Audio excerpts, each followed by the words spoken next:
to Houston Sports Talk with your host, Robert Land.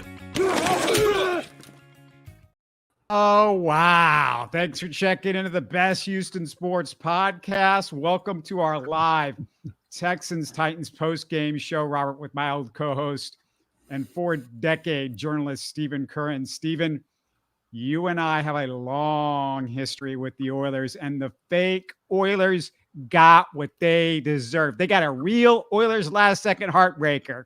Na-na-na-na-na-na is what I have to say. Take that, Bud Adams. Roll in your grave. Take that, Amy Adams Strunk. And all you Adams fam. Talk about the Adams family. Can I do it? Can I go da-da-da-dun, da-da-da-dun, da-da-da-dun? Yeah, it's so apropos, Robert. So apropos. And I mean, I don't know how much we're going to talk about this because the win is the much bigger story. But let me just tell you that this was totally unnecessary that they had to do this. So you know that they were just rubbing Houston's nose in the dirt. You can't tell me that they just did this. Oh, it just happened to be on the schedule. The Texans are coming in. I mean, I know they did it once before with, I think it was the Falcons.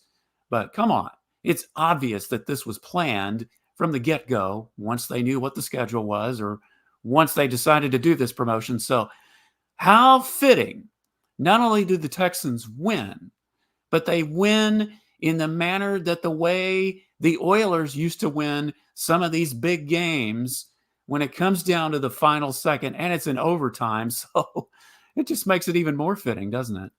Get a big lead, blow it in the most heartbreaking fashion that you can. And look, no Tank, no Nico, no CJ Stroud, no Will Anderson, no Blake Cashman. I mean, no Tavier. I could say who didn't play, and it's a mile long. No George Fant. 3 of your starting offensive linemen out. Unbelievable. But Devin Singletary, he is the hero, along with the guy that makes his return this week, Ka'imi Fairbairn. Oh, welcome back, Ka'imi Fairbairn. Oh, my God. 2 huge field goals. Obviously, the game winner was just miraculous, and we're going to get to how it got to that point. But Devin Singletary, 27 carries, 121 yards, sort of maybe giving it his old Earl Campbell-like try, 4.7 yards per carry. Deserved his day in the sun at the end. I'm going to mention that at the end on this deal. But Devin Singletary, that last drive, the big 4 catches, 49 yards. He did everything for the Texans offensively, him and a couple other guys that we're going to get to. But, man, so much to talk about in this one. Stephen, get in the comments. We got to hear from you guys. We know you enjoyed it. Let's unpack it. Well, before we unpack it, let me say something. You were talking about all the injuries, and this may be a bit of a stretch, but let me just say this real quick. I realized, the significance of this game was much different than what I'm about to talk about. But speaking of the Oilers, remember in that playoff game in the 79 season against San Diego when you didn't have Dan Pastorini, you didn't have Earl Campbell. Yeah, that was a playoff game, and the Oilers won that.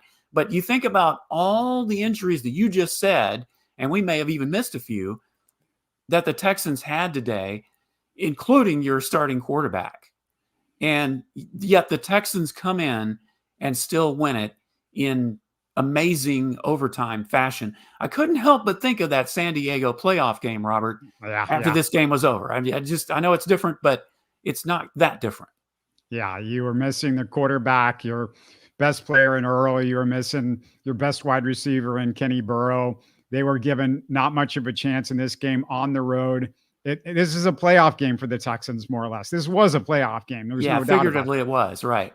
Absolutely. Right. And I understand Earl Campbell, he was there today. Oh, he was. He was there, is what I understand, yes. Yeah, and it was, to me, it's like Mike Vrabel's wearing the bum, and I love bum, and I love an ode to bum, but I'm like... The hat? He wore the cowboy hat before the game. The hat, right. It was annoying on multiple. If he would have done that in just a regular game, I wouldn't have bothered me. It's just he did it in this game, and it really pissed me off. And the whole thing pissed me off. And I know most of you don't even remember the Oilers, weren't alive, whatever. But Well, that's the Yeah. point. I mean, that's the point. None of these players were born when the Oilers, they'll love you blue anyway. Some of them weren't even born when they moved to Tennessee. So I really don't, I don't understand it. But anyway.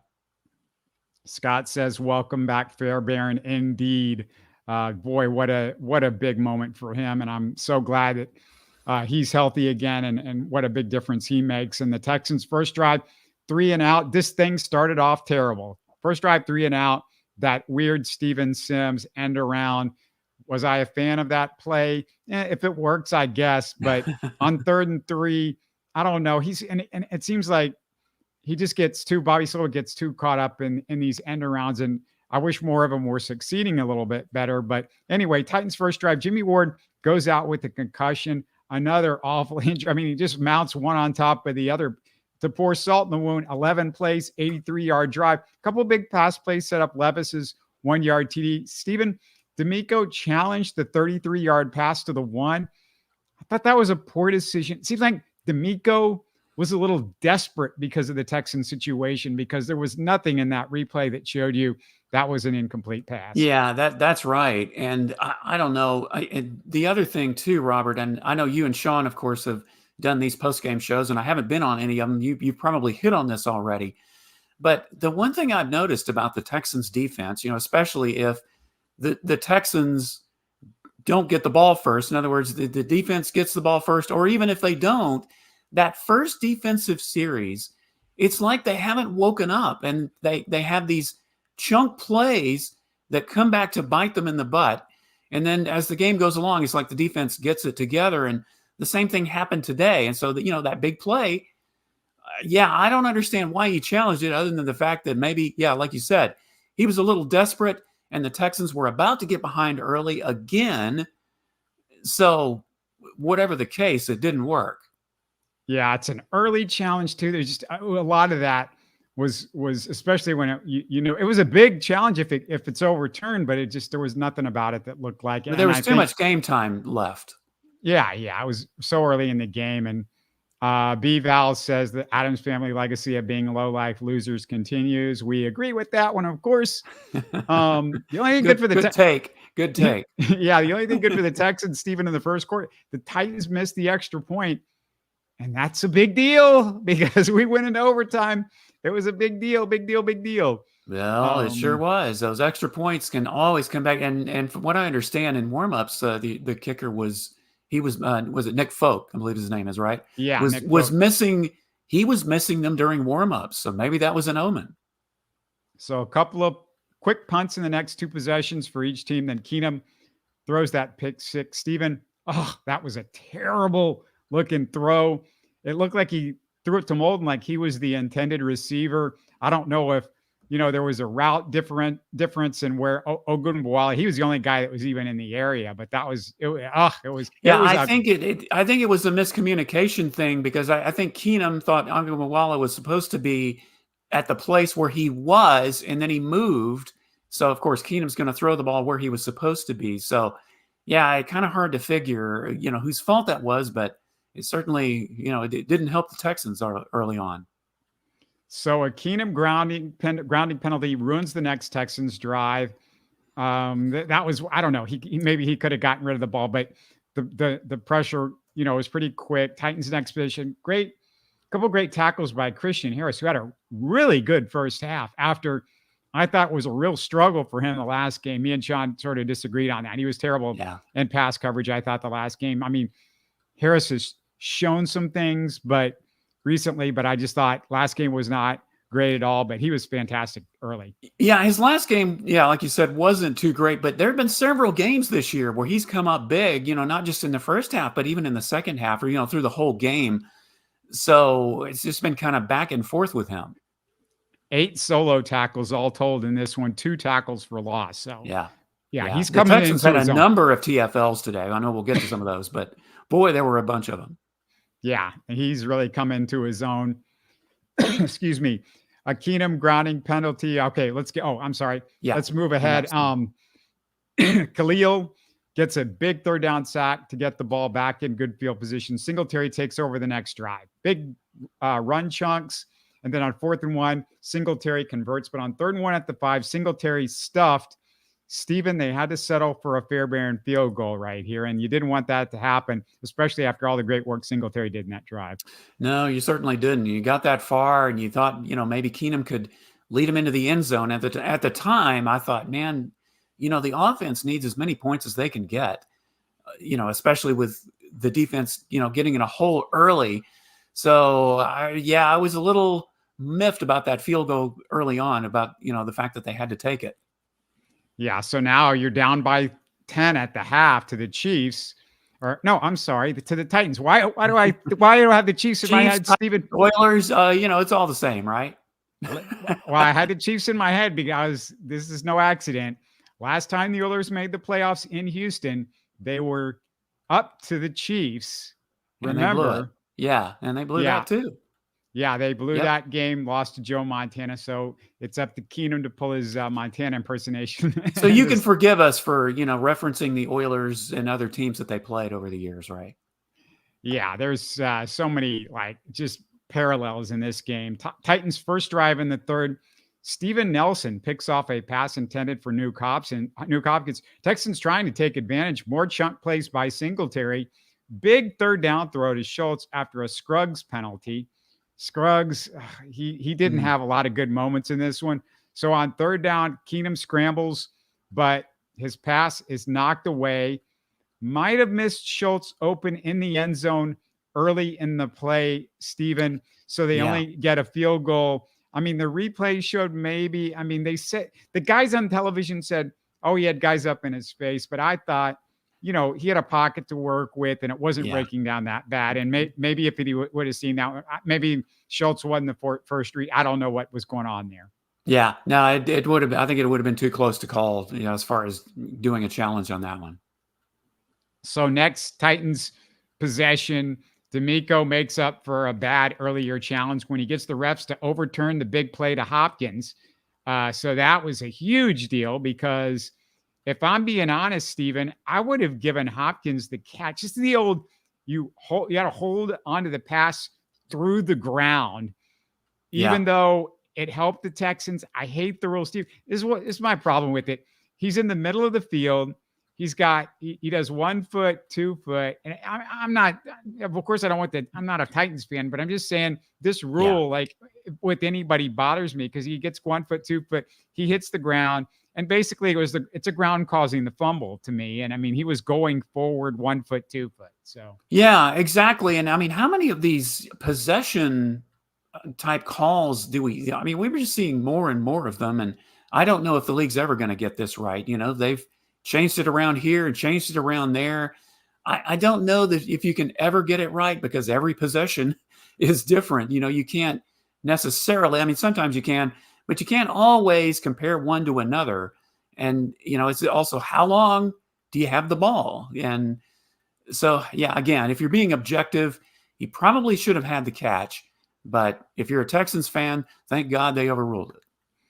Yeah, and this is something, if you were a Texans fan, you would have been pretty ticked about it, I'm sure. That was huge because Grenard and Collins back it up with their 3rd down sack and get you out of that. Texans get great field position again. On 3rd and 4, Keenum, the first down throw is nullified on an iffy Noah Brown neutral zone call. Yeah. Stephen, I don't know what the deal is, but the refs have decided this is their point of emphasis this year is neutral zone infractions on offense. I don't get it. Because the Texans have been called. I've lost track of the number of neutral zone infractions the Texans have been called for this year. It seems like they're picking on them. I'm sure they're picking on other teams too, but I've watched so many Texans games. I've watched them all this year, and it just seems like over and over they're calling that same call.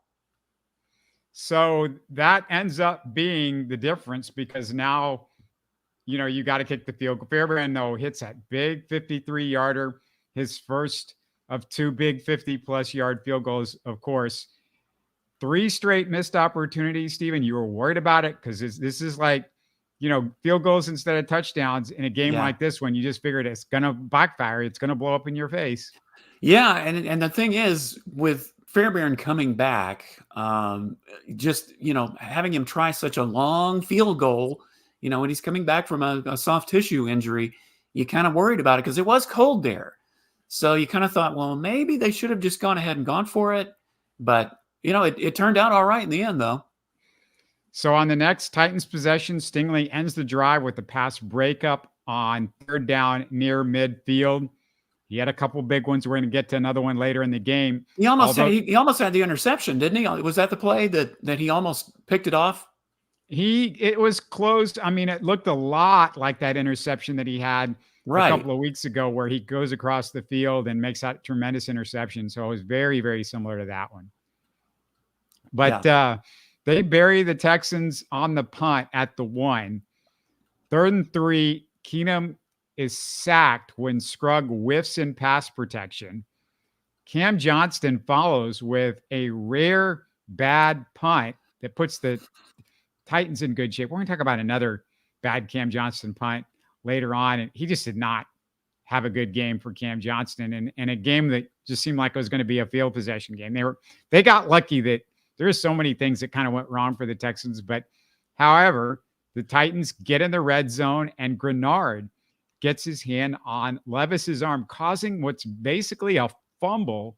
They lose almost 20 yards. The Titans get a field goal, but Grenard keeps it within 7. And Stephen, his contract extension is getting a little bit more expensive by the day. No, I'm telling you what, this whole season, I mean, he has had quite a season. And I think,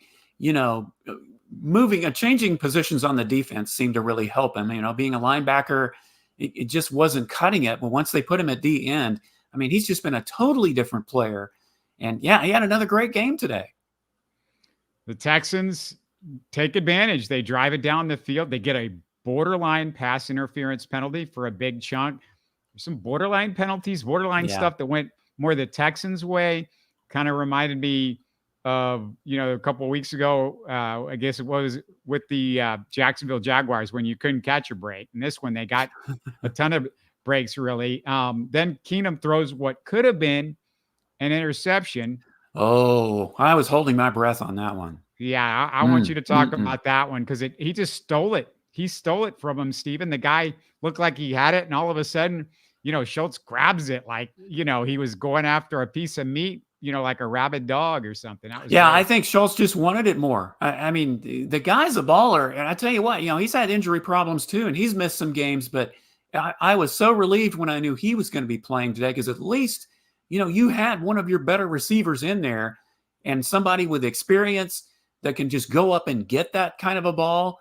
So, it was obvious. Dalton Schultz, nobody was going to stop him from getting that ball. Schultz, 4 catches, 58 yards in the game. So some big catches. It seemed like every one of them seemed like they were pretty big. So Keenum finishes off with the touchdown to Noah Brown. That was Noah Brown's 8th catch for 82 yards at that particular second. That's what he would end up with, 8 catches for 82 yards. But he had a big day in the absence of Tank and Nico. So the Titans had a chance at a big play, but then Stingley again makes a great play in coverage. And then Hopkins didn't look ready for a pass on third down. That was real strange, but he was surrounded by 4 guys, but it looked like he wasn't even expecting it that soon. So the Texans get a chance to win the game, Stephen. And I mean, you just thought, okay, maybe this is it. They're going to do it right here. Yeah, it's amazing. You have those opportunities, and I was wishing, please don't let it go into overtime. But it was becoming a defensive battle. I mean, that's really what it was becoming. And both teams were making big plays on defense. And the Texans had their shot. They had the time. And I believe, didn't they still have all 3 of their timeouts at that point? I think they did. Yeah, the killer really was, I can't remember how many timeouts they had, but the killer was that Charlie Heck penalty. Well, yeah. And, you're talking about a guy that hadn't played very much this year. And that was the first thing I thought about. Gosh, so many false starts. It's just amazing that the Texans just can't seem to get over that. Yeah, I would have to look back at it. And I want to see how Charlie Heck played when they throw out the Pro Football Focus grades because, it's a big deal. Heck is your only tackle that you've got signed for next year besides the 2 starters. So, and he was the swing tackle, of course, until they signed George Fant and then until they made the trade. So it was like, you need Charlie Heck to be pretty good because he is signed for next year. But I would assume, they're going to have to maybe sign George Fant just for safety purposes with the Titus injury. Right. Yeah, and Michael Dieter didn't block well today either. Oh yeah, well he's just bad. I mean, he now looks like what we expected him to look, as just a kind of a Joe Blow, somebody that's on a practice squad type guy, and it's been that way for the last couple of weeks. But I mean, you don't have another choice. You got your three other centers. Have what you have. Yeah, exactly. 3 centers on injured reserve, and you got 2 guards, and your starting centers playing guard. And really, to Juice Scruggs, he's out of position, and I feel like that's a big part of it. I'm not grading anything that Juice Scruggs does this year at guard, because I just don't think that's his future, and that's what they drafted him for. Yeah, well, I think perhaps if we hadn't had all these injuries, he would be playing his natural position, which is center. And I know you and Sean have definitely talked about that over the last couple of weeks. I mean, he had that first good game when he came back, but yeah, the last 2, I think I don't know if it was an adrenaline rush or whatever it was, it wore off, because now we're seeing that Juice Scruggs is obviously out of position and just needs to be where he belongs. But right now, he just can't.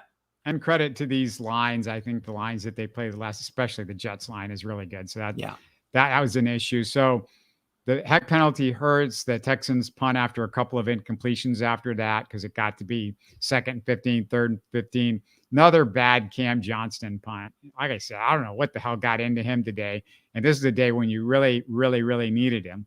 Luckily, obviously didn't cost you the game, but Cam Johnston, we need you to be better. That's why you're the punter. But Petrie comes up with a big pass breakup. It's rare when I have good things to say about Petrie, but Petrie with a big pass breakup, and then Malik Collins. Oh my God, Stephen, that was a fantastic. He just ragdolled the guard. I mean, Malik Collins and that whole defensive line. Oh my God. But Malik Collins in that one play just threw him out of the way. He looked like, man, this guy's one of the better defensive tackles in the NFL with that play. They're like, and I know, Titans offensive line not good, but that was incredible. Well, I tell you what, it's almost like as a collective unit, they decided, hey, Will Anderson's not in the game. We got to step it up. And boy, they sure did. I mean, Malik Collins and Grenard and, several others that would come in. I mean, I've lost track of how many sacks the Texans had today. The D-line was doing their thing. Yeah, that grand total was 7 sacks. I was going to say 6. I was one off. By the way, just a quick comment. Always the Blues says Fairbairn status, legend. Absolutely. At the moment. It is today. The life of a kicker. Yeah. So Davis Mills can't even get off a Hail Mary when the Titans do a delayed blitz on a Hail Mary, which you don't see that often. It's hard to be mad at the Texans for not picking it up, because the guy came like a couple of seconds afterwards out of nowhere. Only thing was Davis Mills really didn't hold on to the ball in the most, that was bound for a disaster, but luckily nothing happened. So we go to overtime, first Titans possession. Texans get 2 sacks, a great pass breakup by Steven Nelson on Hopkins. That was a big play. The secondary, who've been burned a lot recently on big plays, except for the one really early in the game, they made some big plays on some deep passes. The Texans, though, have a disastrous possession. Keenum sacked twice. Big mistake by Keenum, Stephen, to take the second sack. I mean, you can't do that. He held on to the ball way too long. And you mentioned it several times today. It's almost like Case just held on to the ball too long. And boy, he did that time. Yeah, I kind of got the feeling he thought his legs were the same as CJ Stroud, which they're not. Number one. No, Number two, you got to know the offensive line you're working with. And this offensive line, you get rid of it. You live to fight another day. It was like what we were seeing with Stroud early in the season when they were having all the issues with sacks. So, I wasn't happy with Keenum at that particular point. Titans holding penalty on the punt kills their field position. However, and on third down, the Texans, this is what we're talking about, this defensive line. 7th sack of the game, the 7th and last sack. The whole defensive line, Stephen, dominating second half. and overtime effort. It's hard to know how much of this is like the Titans are bad up front and the Texans are pretty good, but without Will Anderson, those guys, the effort play for play, I thought was as good as we've seen. Oh, absolutely. And I know he's a linebacker, but Blake Cashman being out, that changes things too. But I think it's safe to say the defense really won this game for the Texans, at least until the very end, because they kept putting them in a position to win the game, especially, late in the fourth quarter and then in overtime. The defense is what really did the job today. Final possession, huge throw and catch to Singletary. As we said, oh my God, he was big. Then he deserved the game-winning touchdown. Brevin Jordan ruined his moment with that second holding penalty. Mm-hmm. He's not making any friends for a spot on the team next year, Stephen. No, he certainly isn't. Now, he looks so promising starting out, but he's had a pretty tough season for sure. Yeah, just he hadn't played much, obviously with some injuries, and then he comes back in. And he catching the ball, he's been okay. Blocking, it's been hit very miss. Suspect. Yeah, and then D'Amico decides to, and this is what I want to get your thought on, Stephen. He decided to play it safe. He didn't even run a play to get Fairbairn a shorter field goal. I was really, really scared right there because that's the old play not to lose mentality, I thought. Yeah, I was too, Robert. And one of the things that concerned me is the placement of where Fairbairn was going to kick that ball was going to be right to left. And yeah, I know he had some wind, but those right to left kicks, I mean, those are difficult to make. And not just anybody can do that. And I was hoping that they could at least get a few more yards because they had the time. They certainly had the time to run one more play. I mean, the only thing I could think of is maybe D'Amico thought, well, if something bad snap or something happens, we still have another play to play with. But man, you're taking a real chance there at the distance that he had. And then it was right to left. It wasn't just straight up the middle. All right. So we've already give Fairbairn his props to start the show off. If you missed it, obviously, he's the hero in this game along with Singletary.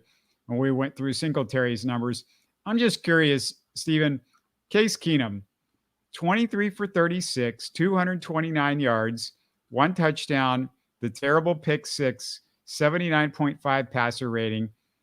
What did you think overall of Case Keenum's effort in this game? There was a couple of times that I thought he got away with stuff, throwing sideline patterns, and maybe he thought he had a bigger arm than he did and nearly got picked a couple of times, and it was just either dropped or the Texans receivers helped him out by throwing it away.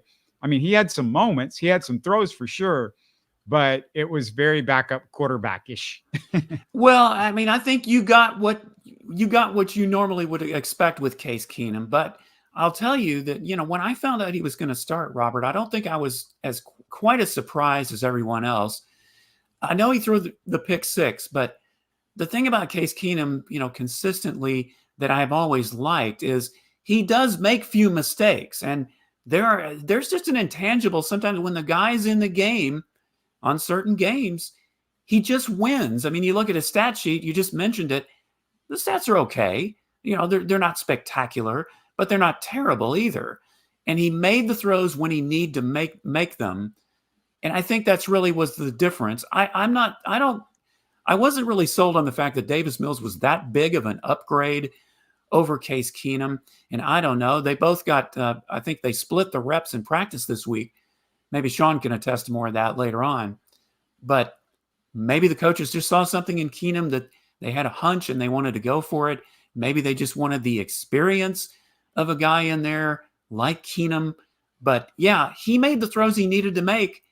And, of course, if Fairbairn hadn't made that field goal and the game had ended in a tie or the Texans would have lost, we'd all be sitting here going, why the hell did you start Case Keenum over Davis Mills? Case Keenum in the postgame called his interception a big mistake, but team, quote unquote, overcame adversity. Everybody looks at adversity as opportunity. You got to be gritty and get back up when you get punched in the face. So happy for the McNairs, D'Amico, and this team. I'm built for this. He finishes it off with. Well, it wasn't the Minnesota Miracle, but it was a win. And that is the thing about Keenum, is when he does make a mistake, he very rarely makes the same mistake twice. And, you've seen Davis Mills in the past kind of come apart. When things start going downhill, it's almost like Davis Mills just completely falls apart and you couldn't put Humpty Dumpty back together again.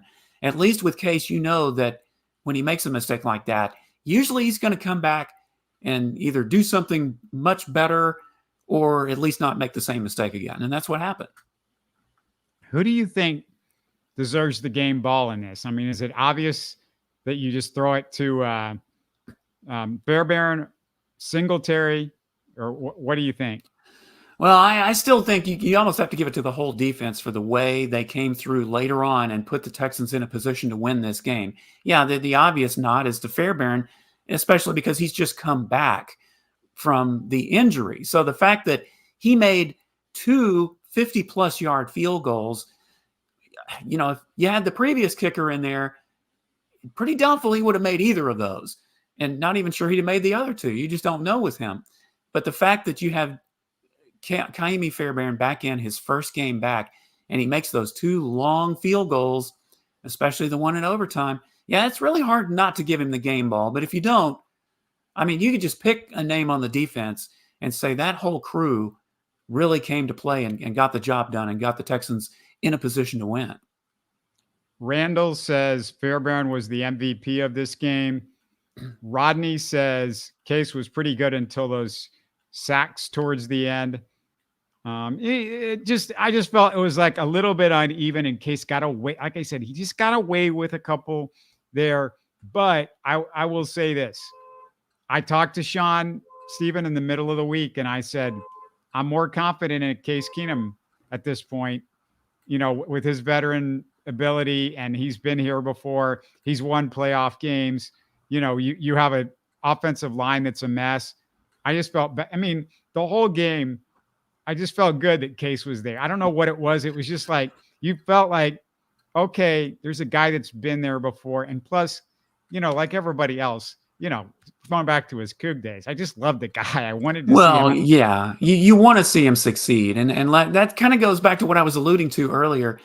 When you have the number of injuries that the Texans have, and you have the suspect defensive line, our offensive line, I should say, you want a guy like Case Keenum. He's a steadying hand. Look, they brought Case Keenum in. They didn't bring him in to be the second string quarterback necessarily.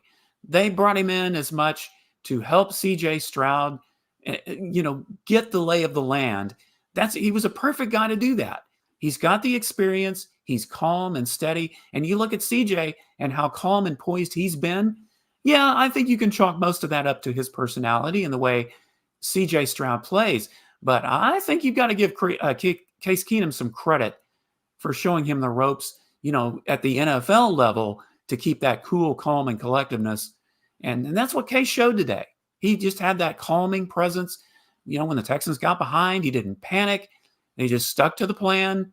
So, yeah, I felt the same way even before the game when I heard he was going to start. I really was not that upset about it. I agree with you about the game ball being split up because the defense deserves it. We haven't even mentioned this guy's name, Derrick Henry, who has just chopped and sauteed the Texans. Oh, yeah. He had 16 carries. For how many yards do you think he had, Steven? 16 carries for how many yards? Close to 0. I think at one point he had 9 carries for 0 yards. So I'd say 16 carries for 5 yards. It was 9.6 yards per carry, 0.6 yards per carry.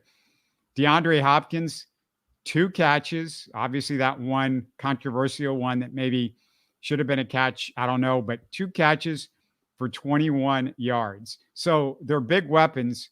You just shut them down. And that was, and what you did up front, we talked about it, not just the sacks. They just dominate. Derrick Henry had nothing. Like one of those runs where he got some yardage, he basically ran into a wall and just bounced it outside. And he was lucky that a couple of guys got caught up in the middle just on a weird situation, and then he got a few yards outside. But I mean, just to hold Derrick Henry, that's a big deal. And, Sean was worried about that midweek Derrick Henry. And I'm like, this is not the defense that we've seen the last 2 years against the run. And they looked great against the Jets, despite the Jets killing them overall against the run. They were still pretty good. I mean, that team's got some backs, and the Texans did a pretty good job against them. I only get nervous with the Texans about the secondary. I mean, that's really my big frustration. And if the linebackers get caught in a bad coverage, because our linebackers outside of Cashman can't cover, and of course we didn't have Cashman today. Well, I was gonna say that there were two keys, I think, of what stopping Derrick Henry. One is that just so many plays where he got the ball and they stuffed him early and they didn't let him go. You said the yardage that he did get, he kind of ran into a wall, kind of bounced off. If he gets some momentum, even the Derrick Henry of now, as opposed to a few years ago, is still a load to bring down. They were bringing him down early. They were stuffing him right at the line of scrimmage, even behind the line of scrimmage. I think that was the biggest key to stopping Derrick Henry. And, the other one really, Robert, is, the run defense has been good all year. Now, you might have been a little concerned because Cashman wasn't in there, because Will Anderson wasn't in there. How much was that going to affect it? Well, it didn't, because the rest of the line stepped up and did their job. So, those were really the keys of stopping Derrick Henry and really the entire run game. Yeah, and just if I failed to mention him down the road, getting Desmond King back, now that Tavierre Thomas injury, it's even bigger, but Desmond King against the run and his tackling, he gave up that one pass that went right through his hands, but otherwise, Desmond King was kind of everywhere again. And, Stephen, I didn't see this tweet earlier, but this one's great. I got to mention it. Just saw this. JJ Watt tweeted out, we get the uniforms back. That's how this works. I don't make the rules. Sorry, not sorry. Too bad. So sad. I'm so glad JJ Watt weighs in. Hey, he's still a Texans fan, Robert. He is, because this is the first tweet he sent out about the Texans and the kind of season they've had. So, absolutely. And that just puts more icing on the cake of how beautiful it is that the Texans got this win. Can you imagine how disappointed we would be doing this podcast if the Texans had not won this game, especially if they lost it right toward the end? I mean, man, that would have been hard to take. This also officially eliminates the Titans from the playoffs. So there's just a lot of karma with this whole thing. What do they go? 5-9. They were 5-8 coming in, I believe, right? 5-9. And it was a big win for the Texans because the Colts won, several other teams who were 7-6 won. If the Texans had lost this game today, I don't know that it would have completely eliminated them, but certainly it would have been a big hill to climb. So what a big win this was on so many fronts today.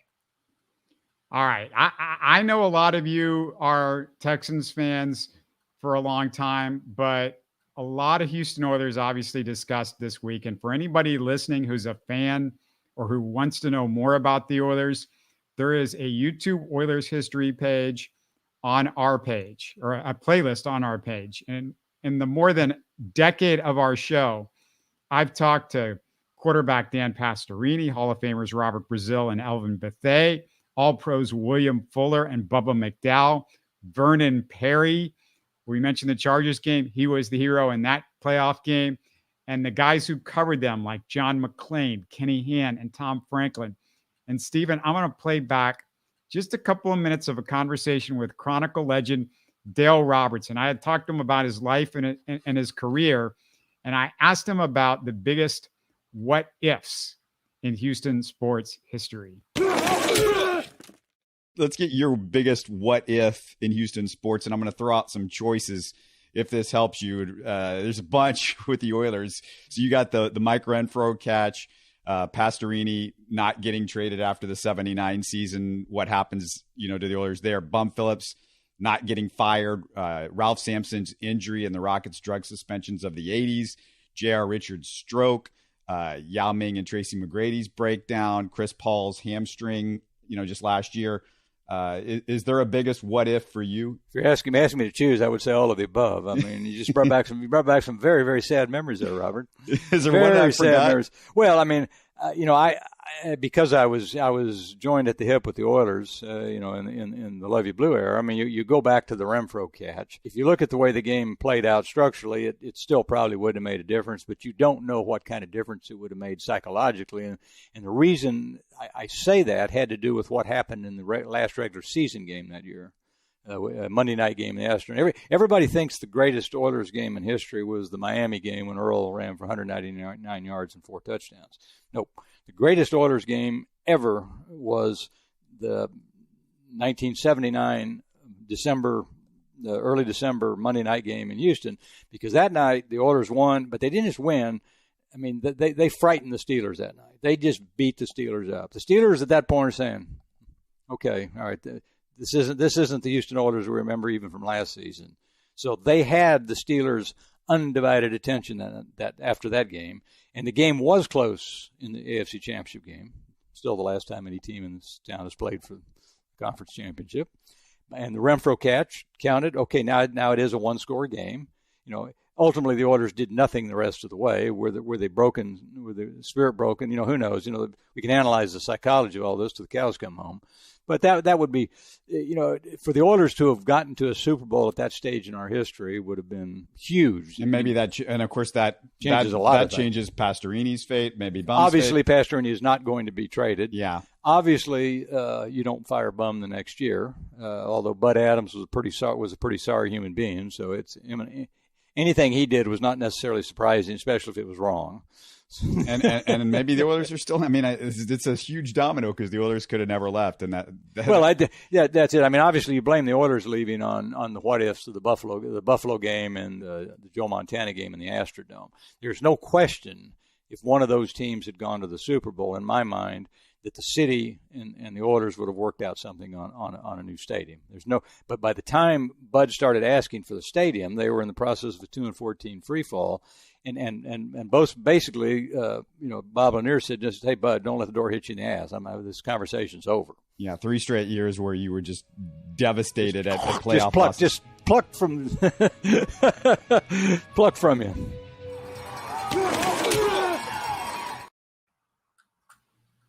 That was it right there, Stephen. That was the key to the whole story with how we ended up with the Texans. Basically, I feel like a lot could have absolutely changed if something different had happened those 2 or 3 years right there. Oh, no question about it. And it's funny when Dale was talking about that game in early December in 1979 against the Steelers. As I remember, that game was in the Astrodome.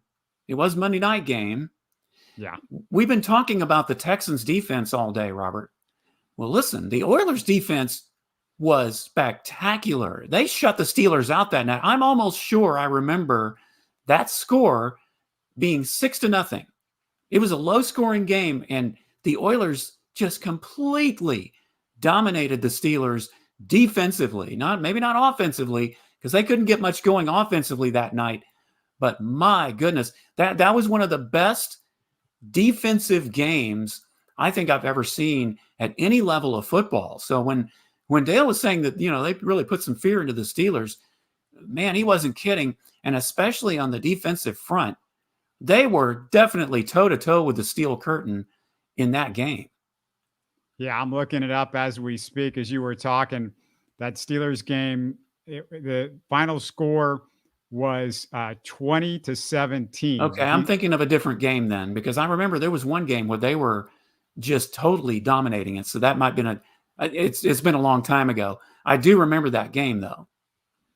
Yeah, and so I mean, if they get to the Super Bowl, if they win it, whatever. I mean, you just don't know what all happens. Right. If you try to trade Bum after going to a Super Bowl, try to fire him, and it was dumb even then. But yeah.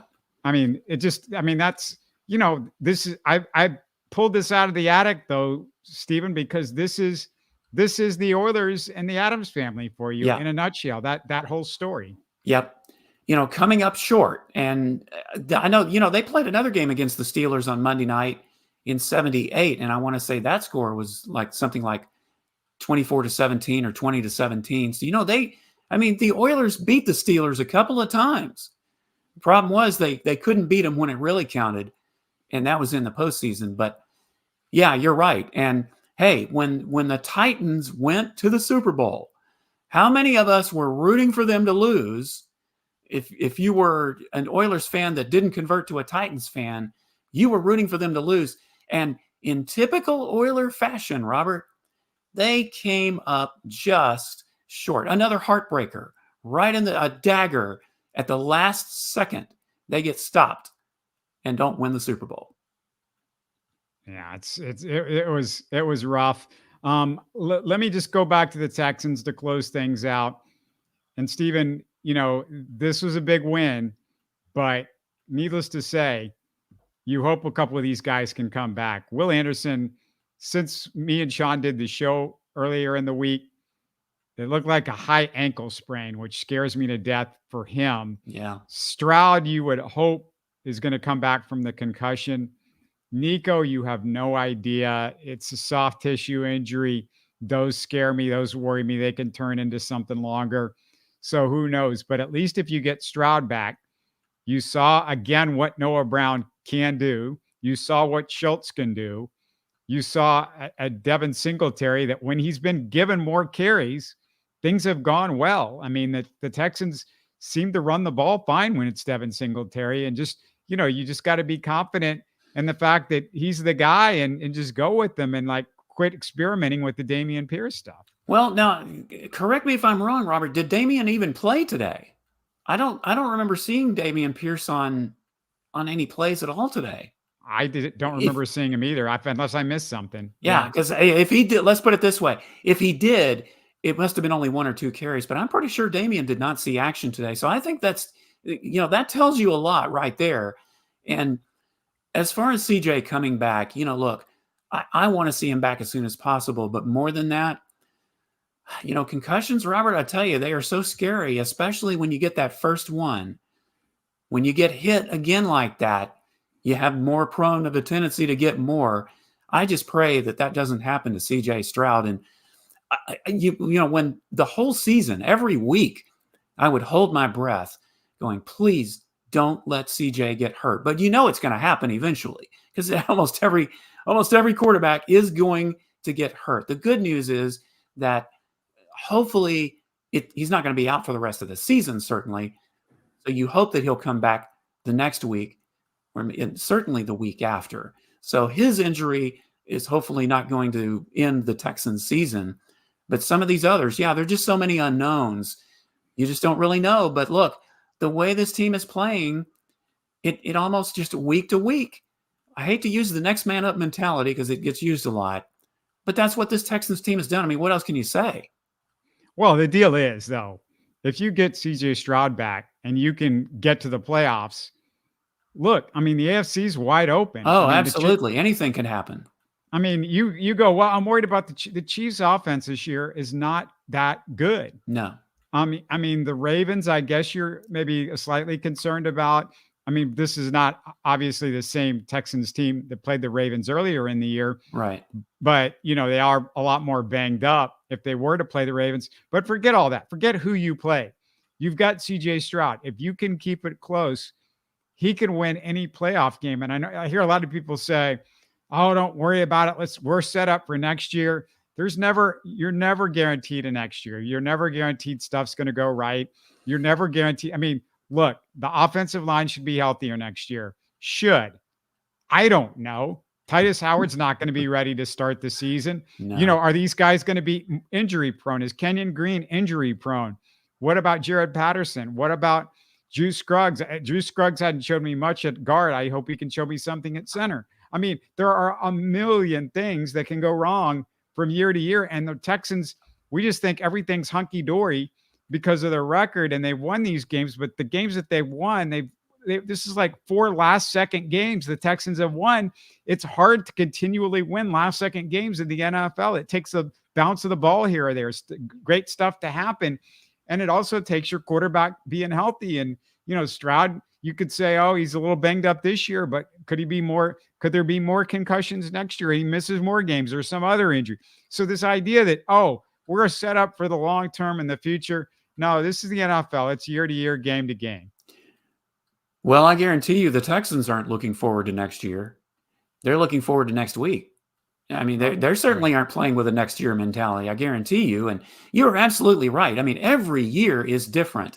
And even if you have the exact same puzzle pieces in place, with the main ones anyway, with CJ Stroud and Nico Collins and Tank Dell comes back and, all these players come back, there's still no guarantee. The NFL is different. Every sport is different every season. So you've got to seize the moment and do whatever you can do right now, because you don't know what next year brings. So, no, you're absolutely right. The Texans aren't playing for next season. They're not playing for a higher draft pick now. They're playing for the playoffs, I guarantee you, and they're in the running still after 14 games. You know what, Robert? I didn't say this because I wasn't on the podcast when you and Sean did your picks before the season. I picked the Texans to go 7-10. Well, guess what? They've passed that. They're 8-6. So, the worst that they're going to go is what, 8-9? 8-9, yeah. Yeah, that's the worst that can happen. That would still be a win. So they're still in the playoff hunt. Yeah, Scott says, I'm worried how the injury will affect Dell long term. Dell, I'm just worried about him, period, because, he's just the size and small and all that. I thought about that too, Scott. I felt the same way last week, the week before when he went down. So you're right. You just have to hope that next year he can come back and be the same big play Tank Dell that we've seen. But that's just it. You don't have those guarantees. So, yeah, next year will come when next year comes. Absolutely. Well, the big thing as far as this game goes and as far as today, you can celebrate all week because we beat the fake Oilers. The Texans won a last-second game again. Like we said, I think this is the fourth time this year now that they've done that. Ka'imi Fairbairn, big-time field goal. Oh, by the way, I forgot to mention this, Stephen. Remember when Bill O'Brien was afraid to let Ka'imi Fairbairn kick 50-plus yard field goals? Like, to me, that was dumb because that's right. It was never Fairbairn. I never felt like had an issue with long field goals. It was just kind of accuracy. He's always had a great leg. Oh, yeah. And he really just never showed that confidence in him when he was coach here that, oh, Fairbairn, you're going to turn it around, because it was still early in Fairbairn's career at that point. Yeah, it was early. And yeah, I always thought he had a good leg too. Now, he has had some injuries, several injuries over the years. So there is that. But no, I don't think that was an issue. So, but it's good that D'Amico Ryans, I mean, not only does he have confidence that Ka'imi Fairbairn can hit the long field goals, I mean, he had to have a lot of confidence to have him do it today because, like I said, he's just coming back from this injury. You don't know what good a shape his leg is in. And he hasn't played in several weeks. So D'Amico showed extreme confidence, not just regular confidence, by putting him out there, not once, but twice for 50-plus field goals. And he came through both times. Also, who came through? Stephen Kerr, because I needed him with Sean missing this one. Sean's got some other responsibilities he had to do work-wise. So it's great to have Stephen back in and pinch hitting. He was sort of last second. Sean's been iffy. By the way, jump on Sean. Tell him he missed a great post-game show. Go get him on Twitter or whatever at Sean Bajani. Just message him and saying, man, you missed a great post-game show to talk about all that sort of stuff. Let him know that he was not missed because Stephen just buried everybody with this one. But thanks again, Steve. And we will talk to you again midweek, me and Sean, for the preview for the next Texans game and everything else that's going on in Houston sports. Maybe a Rockets guest this week as well. So stay tuned. You're listening to Houston Sports Talk.